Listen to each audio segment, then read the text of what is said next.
All right, everybody, we are on day 4 and we are in Cozumel, Mexico.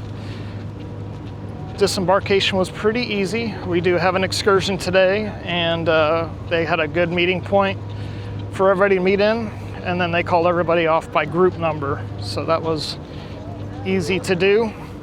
Now that we're off, we gotta find where our group meeting's supposed to be, so that could be a little more challenging, but we are here in Cozumel, walking down the pier into town.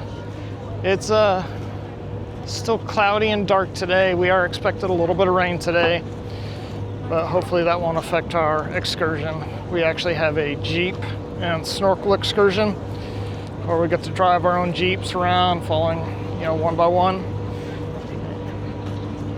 And we get to see some Mayan ruins, the lighthouse, some crocodiles, and then get to spend some time at the beach snorkeling. There are several charters here as well for other excursions. And then here looks like to be a big pirate ship as well. So once we find our group and where we're meeting at, we'll check back in. Mom and Terry will be. All right, so we're off the port now. And this is the first chance we've had to take a look at our MSC Seashore. We are at the end of the pier. It's a short walk, no issues. They have tons of these little paddles that have your excursions number on them. So it was very, very easy to find our group. And we've already met our tour guides and showed them our license because we get to drive the Jeep while we're on this excursion. And they also go over any kind of medical conditions that you may have. So it was very, very easy, and that's kind of what I expected. So anyways, we're waiting to take off on our excursions and be introduced to our Jeeps. So once we have those, we'll come back and talk to you. Maybe you have heard about the Aztecs already. Aztecs are at the center of Mexico. In the southeast of Mexico, we have the Mayan population, all right? So we're gonna learn about the Mayans. It's not a big temple like the Chichen Itza one. It's more a Polly Pocket-sized one. It's very small, but it used to be important for the Mayans long time ago. I will be sharing with you why. So we're gonna see not just rocks, but Mayans heritage, right? Finishing that, we're gonna cross the street. There, we have the lagoon. I paid the animals to be waiting for us. Crocodiles, flamingos, ospreys, frigates, herons, but they're Mexicans. They might be working, they might not. We will figure it out as soon as we are there, right? Maybe long party last night. So, of course, if we see them, we're gonna see them in the best way possible, in freedom, in their house, right? Finishing that, guys, pictures, info, we come back to the cars. Remember, shaky road, off-road, so it's gonna be very bumpy. Mexican massage, I told you, it's included, all right? We're going to the beach club, sandy beach area. You can sink your toes in the sand. You can experiment this pleasure like when you get home after a long day working and you take your heels off. Not because I know, my wife told me, just letting you know. So right there, guys, as I told you, we have the snorkeling activity. If anyone wants to be part of the snorkel, more than welcome. My friend Oscar and I, we're gonna be your professional day watchers. Oscar is gonna be using his tight Speedo. You laugh, but it's true. Yes, for sure. It's included in the ticket, you paid for it, so it's gonna happen. You want it or not. And it's getting tighter each time. At the end, wait a minute, at the end he's gonna be running naked by the beach. That's the signal that we gotta go. For the right price, we can talk about it. So yes, we're gonna show you the best area. As I told you, we swim a certain distance. Otherwise, you're gonna be swimming in circles and you're not gonna see much, right? So it's a group activity. We go together, we come back together. If you tell me, Roberto, I don't want to snorkel, no problem. You can get in the shallow. You can use the facilities, launchers, beds, hammocks, umbrellas, no extra charge. My friends, the waiters, they are gonna let you know what's the plan for the lunch today, which options we have included, right? They are gonna offer you the menu as well in case you want to see something extra. You can take a look, of course, but my friends, they are gonna show you the options we have available to them, all right? So after snorkeling, after lunch, we have tequila tasting. For the ones not driving, or if you want to do the tequila tasting as well, let me know. We take the wristband off, right? We can be part of the tequila tasting. This is not to get drunk, but to enjoy the flavors, fermentations, and ages of the tequila. Not big shots, but sippings, so we can feel the different flavors, fermentations, and ages of the tequila. Sounds great? Excelente. So guys, finishing that, about 2 Mexican hours at the beach. You know, the Mexican time can be a week, a day, right? Finishing that, we're gonna call you. We come back to the cars. We are doing the last stop. That is the lighthouse. Of course, main attraction there, climbing the lighthouse. 133 stairs after tequila. If you want to be part of it, more than welcome. If you tell me, Roberto, I will not make it, no problem. Oscar and I, we're gonna take you some nice pictures at the first floor. You're gonna see some local artisans, of course, right there. If you want to do some shopping around, all right, you know, different than the franchises you can find around, you're gonna find products made in Cozumel, not made in China, of course, produced by locals and supporting local economy. You can take a look and talk straight with the artisans. Finishing that, guys, that's the last stop. We come back to the cars and we drive back to the same spot where we started this morning. Sounds good? Sounds great. Do you like the plan or not? Yeah. Excellent. So we're walking now in a minute. It's gonna take 3-4 minutes to the parking lot. We're gonna save you in the cars, and then we're gonna start driving everybody together as a caravan. This means one car behind the other one. My friend Oscar, he's the first driver. I am the last driver. All right. So between us two, Oscar and I, we have radio communication. If something happens, you know, we check the cars. But if something happens, flat tires, mechanical problems, engine problems, don't worry. Don't get desperate. Just pull over. We're gonna pull over with you and we're gonna give you assistance. In the worst of the cases, changing the car. Sound good? Excellent. Please, familia, at the time driving, keep a short but safe distance between cars. Not too short, not too far away. Because if we leave long distances, other cars are gonna break the caravan. They get in the middle, caravan's getting longer, longer, longer, longer. You're not gonna see us anymore. Bye-bye. Hasta la vista, baby. See you later, alligator. So if you cannot see us, guys, please don't try to guess where we are driving to. We know where we have been. We cannot know where you can be if you continue driving. Like mommy at the supermarket, mommy always comes back for you. All right, in this case, Oscar's mommy, I am daddy. All right, so guys, remember, just pull over. We're gonna be fine. All good? Excelente. Last things, important recommendations. Seatbelts on all the time. We cannot depart until everybody has buckled up. If police officers, they stop us because we have no seatbelt, Houston, we have a problem. That's not with us. So guys, remember, seatbelts on, we're gonna be all safe. Last thing, remember to leave the keys in the cars. Don't worry about the cars. Cars are protected by the Mexican mafia. Haven't I told you? Can I call you family? No problem? As you're part of our family, and we're part of the mafia. Welcome everybody to the Mexican mafia. So ladies and gentlemen, are you ready to have fun? Yeah. Let's go. Excellent. From this moment on, no more Roberto's Oscar groups. We are sexy family. Coming with the sexy guys, we're sexy family. That's the cue. I will call you sexy family. Everybody answers arriba. Arriba. Right, I will say sexy family, and you will see everybody turning around, even other groups. Look at their faces when they realize they are not the sexies. But you. Everybody, ready? Arriba. Ready. Vámonos, let's go. Follow us this way. Everybody back to the line. All right, everybody. We're kind of walking through a little shopping area now as we headed to our cars. As you heard, Roberto and Oscar are quite the characters here in Mexico, and I think we're in for a very fun day. There's lots of t-shirt places around here, jewelry, tequila, ice cream shops, things like that. I've already seen a Diamonds International. If you ever cruised before, I don't care where you go, you're gonna find a Diamonds International. There's a Cozumel sign over there. Looks like you can get over there and get your picture taken. But right now we are keeping up with our group and headed to the Jeeps.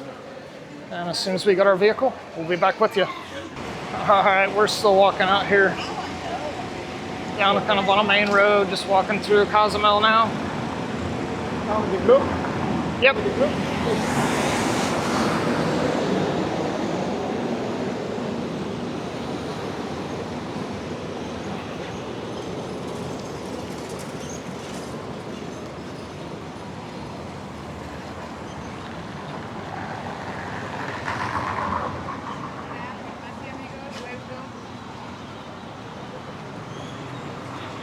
We have passed a couple of pharmacies around here. If somebody should get hurt, you can find Band-Aids and Tylenol and things like that if you need anything like that.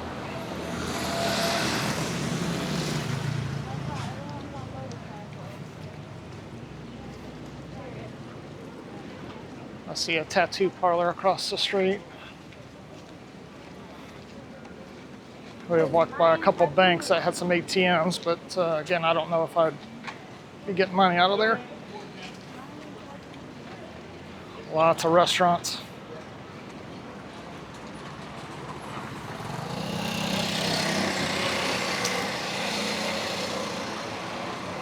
There's another pharmacy.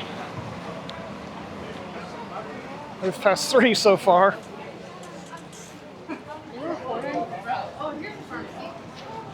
And now, I've got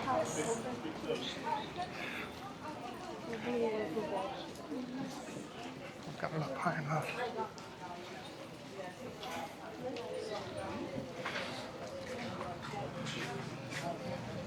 All right, I see some Jeeps up ahead here, so maybe these are our vehicles. I know there's a couple different Jeep tours here in Cozumel. We don't have a real big group. There might be 15 or 20 of us today. But we're definitely looking to have a good time. And as you heard, if you're driving, you don't get to partake in the tequila tasting. So not a big deal for me because I don't drink anyways, but we're definitely going to have some fun. Here are the buggies. There's another excursion that has buggies. Behind this white one. All right here is our Jeep. We are number 15. And this is going to be our Jeep for the day. All right, everybody, we're in the Jeep and we're taking off. We are in some sort of like Jeep Compass looking thing. We don't have like a Jeep Wrangler, unfortunately, so we can't put the top down. There are a few drivers that have Jeep Wranglers, but it is what it is. We got the windows down. We are following Oscar, who is leading this caravan out. And I guess the first place we're going to is an ecological park. So we'll come back with you when we get there. All right, everybody, we're still driving along the coast here. And we've come to the other pier that is in Cozumel. And we can see a couple other ships here. One is the Margaritaville at Sea Ships. And there's another Carnival ship in port as well. It's kind of hard to see because the roads are lined with palm trees and other trees and bushes, but they are definitely back there.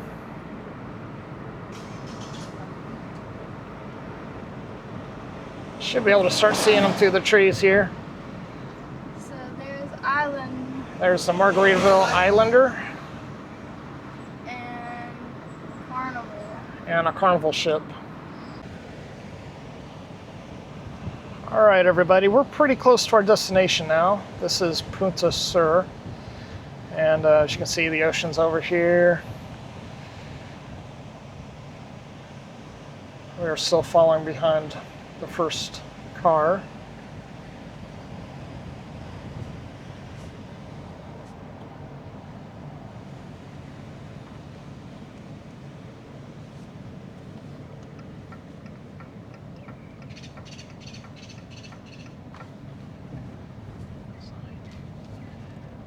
There's the sign of where we're at. Not for sure how to say that, but it's Laguna Colombia. And I believe this is where we get our Mexican massages, because we are now off-road.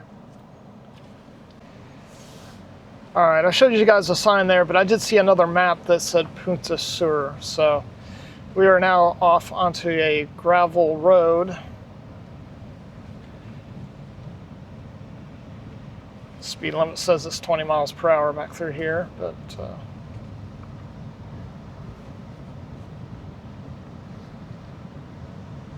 I can hear the waves hitting the coast over here.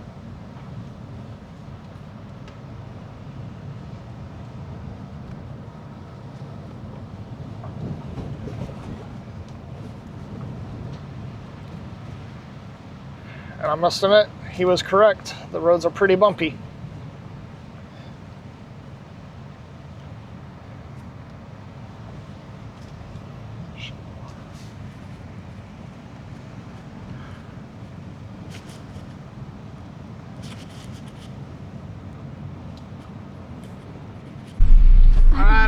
guys can see that, there's an iguana there on the side of the road, and there's a couple crossing the street here. There have been some signs here that said watch for iguana and crocodile crossing. So this is Jeremy, we are definitely seeing and over there's gonna be Patricia. some iguanas crossing the road here. There's Patricia.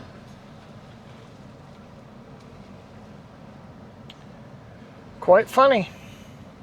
Quite funny. The Mayan ruins. Wow. All right, here we are pulling up to the first, well, I think it's the only Mayan ruin There's that we get to see. on top of it. And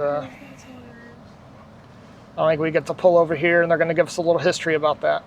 All good, ¿todo bien? All good. Excelente. Let me introduce you to this beautiful place. Permitan que les presente este lugar. Before that, antes de eso, let me show you who I am. Permítanme presentarme quién soy yo. Malokin, malok talikestula, ale shinkabae Roberto, inkahale Cozumel, inakahanta bale Maya Tano, lela in touch. Welcome everybody, my name is Roberto, I'm from Cozumel, proudly a Mayan descendant and a Mayan speaker as well. Bienvenidos, mi nombre es Roberto, soy de Cozumel, Maya descendiente y Maya hablante también. Who is better than a local, a native, to tell you about the natives? ¿Quién es mejor que un nativo para hablarle de los nativos, verdad? So, the building in front of us, el edificio delante de nosotros, Mayan vestige, es un vestigio maya. It's small, es pequeño, but important for us, importante para nosotros. For Mayans, para los mayas, it's not about the size, no es sobre el tamaño, it's how you use it, es como lo usas. Let me tell you how, permítanme compartirles cómo. Long time ago, hace mucho tiempo, the Mayans added to this building, los mayas agregaron a este edificio, conch shells, caracoles, to hear the wind crossing through it, para escuchar el viento cruzar a través de él. Have you ever heard a conch shell before? ¿Han escuchado un caracol antes? Depende how you blow in it, it's the kind of sound that you're getting. Depende de cómo soples, es el tipo de sonido que tienes. If you take a compass, si agarras una brújula, you can see this building, it's perfectly aligned with the 4 cardinal points. Te vas a dar cuenta de que este edificio está perfectamente alineado con los 4 puntos cardinales. The north, the south, the east, and the west. Norte, sur, este y oeste. So depending which side was making more noise, dependiendo de qué lado hacía más sonido, alright, with the pass of the wind, con el paso del viento, it was possible to predict the storms and hurricanes coming to the island. Era posible predecir las orientaciones del viento hace mucho tiempo. Like a weather predictor, como un predictor meteorológico. Way before Google, Facebook, Instagram, antes de toda la tecnología de las redes sociales, Mayans were more than capable to predict the storms and hurricanes coming to the island. Los mayas eran capaces de predecir el clima viniendo a la isla. The second reason this place was important, la segunda razón por la cual este lugar era importante. If you see, si ven, we have all the vegetation around. Tenemos toda la vegetación alrededor, but one line, menos una línea. We cut that line. Cortamos esa línea. Why? ¿Por qué? 2 veces al año, 2 times a year, the sun gets aligned with the window on the top. El sol se alinea con la ventana en la parte de arriba. One time at the sunrise, una vez en la salida del sol. One time at the sunset, una vez en la puesta del sol. All right, every year, todos los años, the same days, los mismos días, the same hour, a la misma hora. Back to the 1200s, de regreso a los 1200, until these days, hasta estos días. Mayans were great astronomers and mathematics. Los mayas fueron grandes astrónomos y matemáticos. This was a three-dimensional calendar, un calendario tridimensional. Why? ¿Por qué? To know the right moment to start harvesting, para saber el momento correcto para empezar a sembrar, all right, seeding, para cosechar. Lo dije al revés en inglés, pero es lo mismo. So, and that was important for the Mayans. Era importante para los mayas. Last reason this place was important. La última razón por la cual este lugar era importante. It was a lighthouse. Era un faro. And you will ask me, me vas a preguntar, Roberto, the lighthouses are tall buildings. Los faros son edificios altos. This is small. Este es pequeño. What happened? ¿Qué pasó? Not about the size. Remember, no es el tamaño. Mayans added at the inside. Los mayas agregaron adentro wood, madera, to turn it into fire, para consumirla en fuego. So what do we get? ¿Qué obtenemos? Humo. Smoke. Smoke. Hume. It's a rockstar, I know. Sé que hey.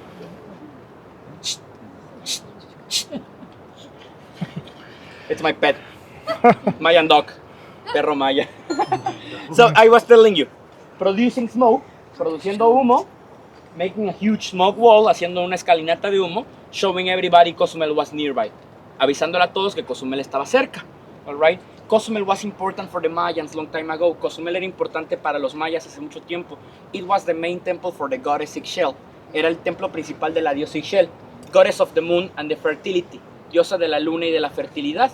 Long time ago, when the Mayans wanted to have babies, cuando los mayas querían tener bebés, they used to come to the island sailing on canoes. Solían venir a la isla navegando en canoas, asking for the fertilities of their bodies, pidiendo por la fertilidad de sus cuerpos. Just think about it.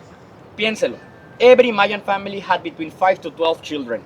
Todas las familias mayas tenían de entre 5 a 12 niños. This was a place to visit at least once in your life. Este era un lugar para visitar al menos una vez en tu vida, right?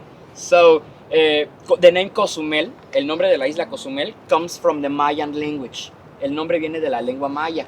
It means land of the swallow birds, isla de las golondrinas. Ese es el significado. All right? When the Spaniards arrived, cuando los españoles vinieron, they changed the pronunciation. Cambiaron la pronunciación. Because the original, it was hard for their poor tongues. La original fue difícil para sus pobres lenguas. They couldn't pronounce it. No lo pudieron pronunciar. The original pronunciation, la pronunciación original, Kusam Lumil.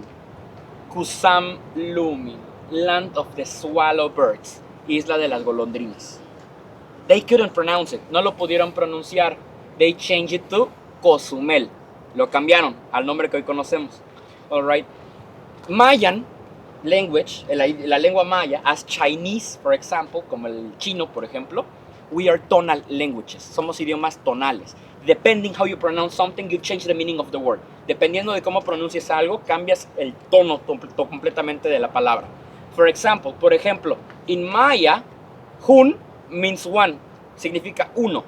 Huun means sound, significa sonido. Hun means paper, significa papel.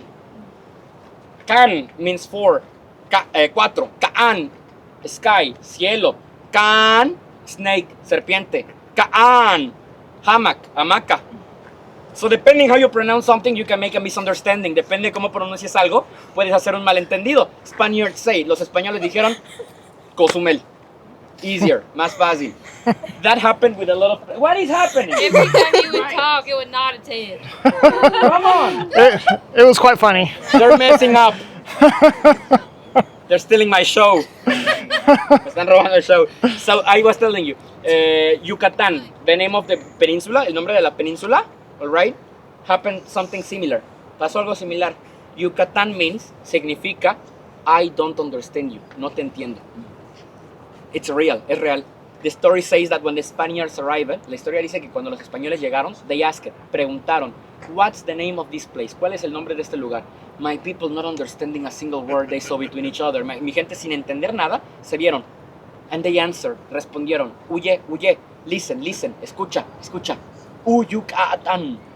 I don't understand their language. No entiendo su idioma. Spaniards answered, los españoles respondieron, Yucatán.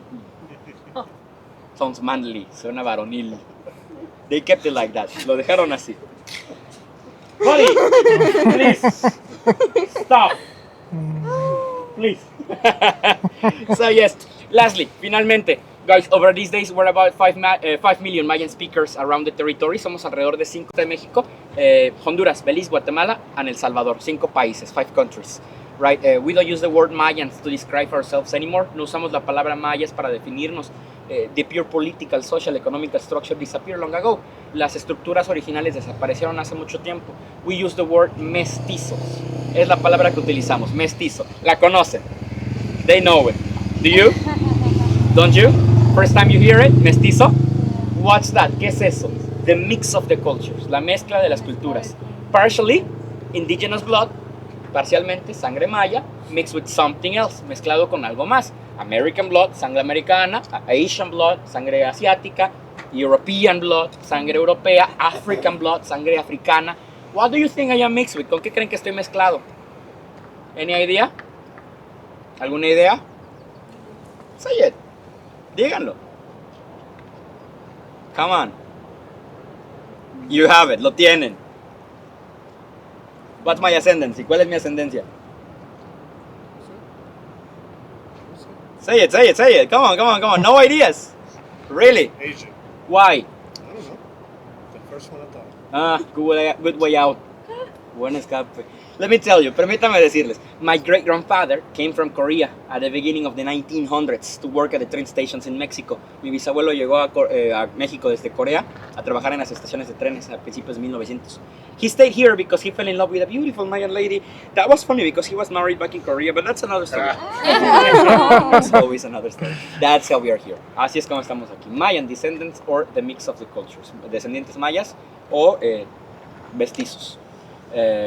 Long time ago, not just Mayans, many cultures around the world, muchas culturas alrededor del mundo, we were told to be ashamed of what we are. Nos dijeron que teníamos que estar avergonzados de lo que éramos.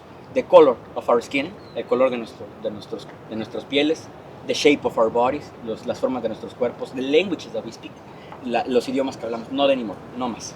We're proud to show you guys what we are. Estamos orgullosos de mostrarles qué somos and reminding you y recordarles, everybody, todos, we have to be proud. Tenemos que estar orgullosos of what we are, de lo que somos.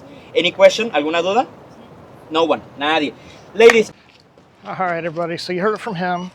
That Mayan building was essentially like a storm building.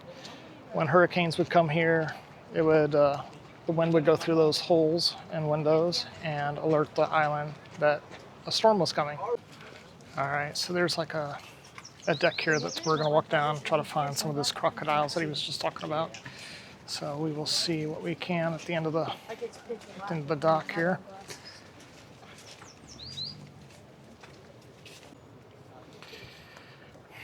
All right, I don't know if that's going to show up on camera,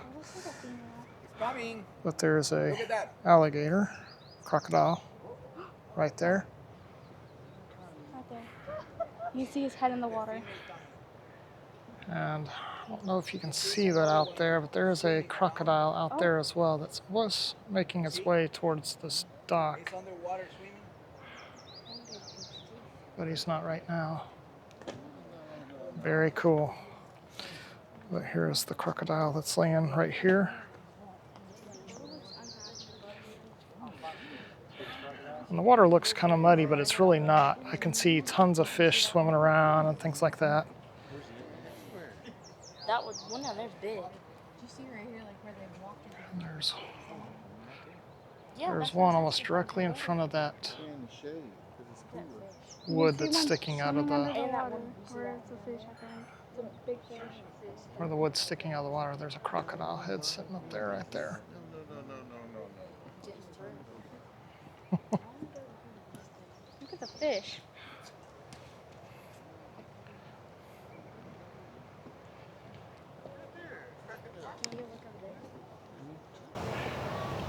Jump in. Stuffed hello? Huh? Stuffed hello? No, Columbus was 525 years ago. 1952? 1952. They did Very what? famous guy from Europe. Not American. Not Capitán. Huh? Pirata. No. Jacques Cousteau. Oh. Jacques Cousteau. This gentleman, he was one of the first who started to bring the scuba diving industry to this area. You know, since 1952 to 1973, the scuba diving was the main industry in the island. So after that, 1973 until now, my friends, the cruise ship line industry is the main industry in the island. Now we receive more than 1,150 cruise ship lines per year. So that means every day since 1 till 9 cruise ships per day. So depend the season. It's seasonal. So right now we are in the low season. Today was only 3, I think. And high season, most of the days between 5 to 9. 5 to 9. So from all over the world. We have New Holland American, NCL Cruises, MSC Cruises, Carnival, Royal Caribbean, Disney, and a private cruises who's coming from another parts of the world, like maybe once a year, I think, is some cruise from Japan, but I mean, it's not normal. So once in my life, I saw a cruise ship from Japan, private, you know, like little yacht. You you know. And from Germany, every winter season they're coming from Germany. Is the main ship. It's a complete cruise from Germany. More than 3,000 people navigating every 15 days. So it's gonna be very interesting to try to speak our Spanish, you know. So my friends, now this is it. Thank you so much. We gotta go back. Roberto is ready with a bottle of water for you, and prepare for the beach. We're going to the beach. Right? You know what I'm gonna do? I'm gonna All right, you heard it there. This is the low season for cruises right now, and there's only about 3 in port, but at peak season, there could be 6 to 9 cruise ships in port. Can't imagine how busy Cozumel would be at that point. But very cool. This is, again, we're in like an ecological park. He said that, you know, you can't hunt or kill any of the animals here. There's, he said, white-tailed deer. Where'd it go? And crocodiles here in the water. Lots of raccoons, lots of iguanas and things like that. So there's bottled water provided with our ticket for this excursion. So we're all gonna get a drink and then we're heading out to the beach. All right, we made it to the beach. There's a big Cozumel sign here. They said that we have about 2 hours here to snorkel. And if you don't want to snorkel, you don't have to. There's tons of seating here, and that's included with this excursion. And the snorkel equipment is included as well, but we brought our own. So we have our own mask, fins, and a snorkel. But there is the ocean. You can see it's really, really turquoise further out. So I don't know how far we're going to find the reef that they're going to take us to, but I do have a waterproof camera, so we'll take you along. Hey there, everybody. Well, as you can tell, we're back home. We've actually been back home for quite a while from our MSC cruise. And as I've been going through editing these Cozumel files, I realized we had lost all of our snorkeling footage. So I just wanted to share with you what I thought about the snorkeling experience. Although my kids and I really enjoyed snorkeling, and we always enjoy snorkeling. But this snorkeling experience, it wasn't really a reef out there. It was just mainly just a sand. I mean, they took us out, they swam us all the way out past this seagrass into that turquoise area that you can see in the video. And it was just sand. And I think we were pretty fortunate that we got to see what we saw out there as far as marine life. And I talk about that in the next clip. But I just wanted to let you know that, I mean, in my own opinion, was it worth it? You know, it's relative, I guess. I really would like to have swam a reef where you would expect to see more tropical fish and things like that. But this experience wasn't quite that. So I wanted to let you guys know that. And, you know, there was a lot of history on this excursion. We all really enjoyed hearing about that. And the tour guides were fantastic. They were funny the entire trip, and we had a really good time. It was just the snorkeling part. Although I did enjoy it, I didn't, if that makes sense. Like I said, I just wish there would have been a reef there. But anyways, if you've made it this far in the video, please give us a thumbs up and subscribe to the channel if you have not, and I'll get you back to the regular programming. All right, everybody, that's pretty much concluding our time at the beach here. The snorkeling was actually really good. We saw some lobsters out there, we saw sea turtle, and we saw one yellow ray. But I don't know if you can see the turquoise water out there. You see it's really dark, and then it gets to a light turquoise. So we had to swim all the way out to that turquoise from the beach. So if you can imagine, it's quite a ways out there. So I know some people were kind of struggling getting to, you know, all the way out there and all the way back. It is definitely a pretty good swim, and it's kind of hard to tell right now, but the waves were a little bit bigger. I mean, they're not like surfing waves, but they were enough to, it seemed like for every time you try to make a little bit of progress forward, it would kind of push you back. So it definitely wears you out trying to swim all the way out there. But anyways, I think they're gonna start doing the tequila tasting, which I'm not really interested in. And number two, because I'm a driver, I can't partake in that anyways. But after that, we are heading to the lighthouse, which we passed earlier. And they said there's 133 steps up, and you can actually climb up there. And I've been up there once before, many, many years ago, and it's some of the prettiest views I've ever seen of the Cozumel area. But I cannot remember the name of this beach. I'll try to find out for you and let you know. But it is part of the Punta Sur Ecological Park. And just keep in mind, you know, it's kind of all, even though everything was concluded with the tour, there were some pictures, there was food here, and they gave you some choices of water to drink. But they will come around to try to sell you things. And I mean, you can just be polite, just say no, no thank you. And they may drop the price a little bit again for you. But you know, we weren't interested in purchasing anything today.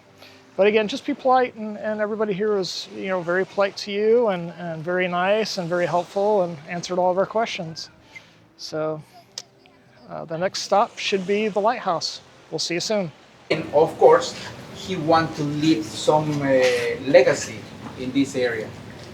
And then he was thinking about make representative buildings in each state. That's the legacy, all right? So he called to Europe, to a very famous architect in those times. His name is the same name, I mean, it's the same guy who makes the Liberty statue in New York. You know who was? Yeah, he's the same guy. Who? I don't know. Or French. He's French. He's French, of course. He's the same guy who owns the tower in Paris. You know, Mr. Gustav Eiffel. You know, and this gentleman, he was here in Mexico designing several buildings around. And it's a couple of buildings in Mexico City, very representative. I think it's in La Colonia Roma. Is one of them, and I don't remember in which other place is that. But is that? But of course, my friends, he makes the project, this one, but only the paper. Unfortunately, Mr. Eiffel, he is a fanatic of metal. You know, he wants the building without any cover. So government say, thank you, Mr. Eiffel, but this is gonna be a complicated because salinity, you know, oxidation, the degradation of the metal. So that things doesn't work with the metal, and of course, it's gonna be a problem. So they abandoned the idea, but it was necessary to have one lighthouse because, just to let you know, since those times, this is the principal place where the cargos cross. Remember, before Panama Channel, they went to Ushuaia, all the way to Chile and Argentina, and came up here, you know, just to bring merchandises from the Pacific. So now, after the Panama Channel, of course, they just cross the Panama Channel and bring the merchandises from all the rest of the world to Mexico or to USA. Because here in Mexico, we have 3 different ports where they can release merchandises. That means Tamaulipas, you know, Veracruz, Coatzacoalcos, Veracruz, or Veracruz City, and I think it's Campeche or Tabasco. I don't remember if it's that, but there in the side of Mexico, Galveston, Texas, in the side of USA, where they bring a lot of merchandises and containers to release merchandises there. So the thing is that they abandoned the idea, and with the pass of the time, it was very necessary to have one. In 1925, Carlos de Celarain, another Eiffel project, you know, and he say, okay, let's do it. I'm gonna add the new technology in those times, you know, concrete. And this is the result. This is the house where used to be the house of the lighthouse keeper. And around the corner, there is the main entrance, the main access through the lighthouse. We can visit that, 133 steps to get up. My friends, you have to be careful with your head because it's for short people, it's not for tall people. You know, the last 5 steps, you know, and there is a little advice, watch your head because maybe you can hit your head. And when you get there, my friends, let me tell you, there is not a door that you can open it. You know, there is a window, but you have to go all the way down, like, you know, like four legs, and then get out to the balcony. And All right, everybody. After 133 steps, we finally made it to the top of the lighthouse. It's, I'm not gonna lie, it's pretty, seems like a really long hike. But if you take your time, it's not too bad. But honestly, the views from up here are just incredible. So pretty. Looking at that turquoise water for about as far as you can see. Of course, it looks kind of dark and gloomy out there, so I don't know if we're going to get a storm here soon, but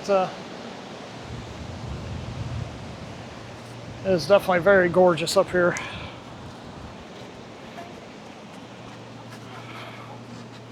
All the way around.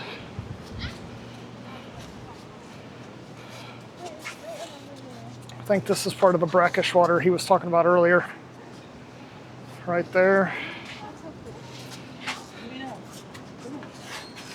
You can see the pretty turquoise blue water in the background. Pretty amazing. Now all we have to do is go 133 steps down. And we'll see you at the bottom. Just so we can prove to you guys we're up here at the top. Here we are. You can see the blue water behind us. And right there's the lighthouse light. But here we are at the top. We're gonna start heading down. All right, we made it back down, and this used to be the old lighthouse keeper's house, and it's kind of turned into a museum. And I got several things here, several different styles. There's the lighthouse we just climbed up.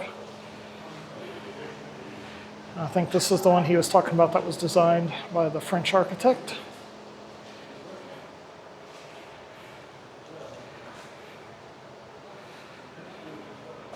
And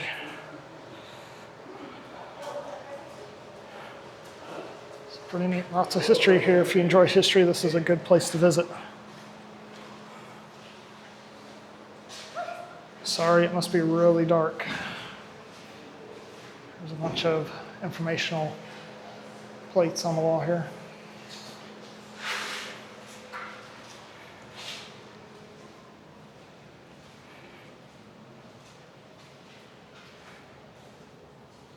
It's kind of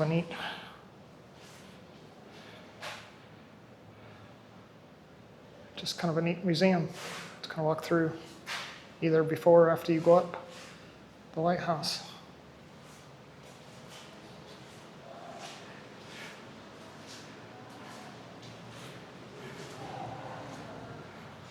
Some model ships.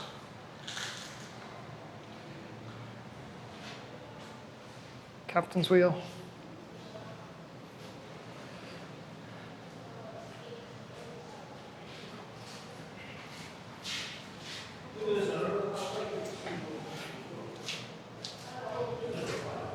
And back outside. Pretty cool.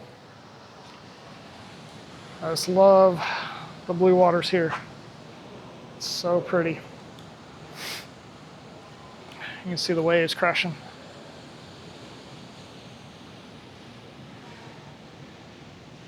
There's a bunch of hammocks over there with some people laying out in it. There's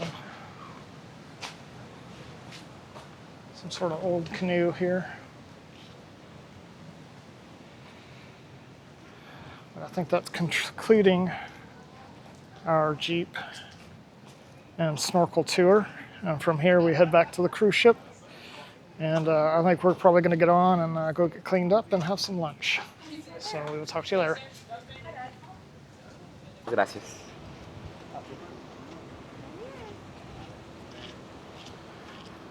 Just another iguana sitting in the road.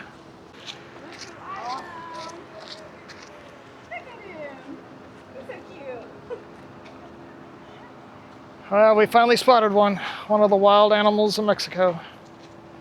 The elusive raccoon. It's a raccoon, but it's not a raccoon. It's really cute. It's really tiny. I want it as a pet. Mexican raccoon. Oh, it had to do with food. It's so cute. His name is Patricia now, or, Benny. See, we've made it back to the boat, or in this case, the ship. And you can see how blue this water is here where we're docked. It was very pretty. And Cozumel's back over there. Oh, very cool. And here you can see our ship, the MSC Seashore.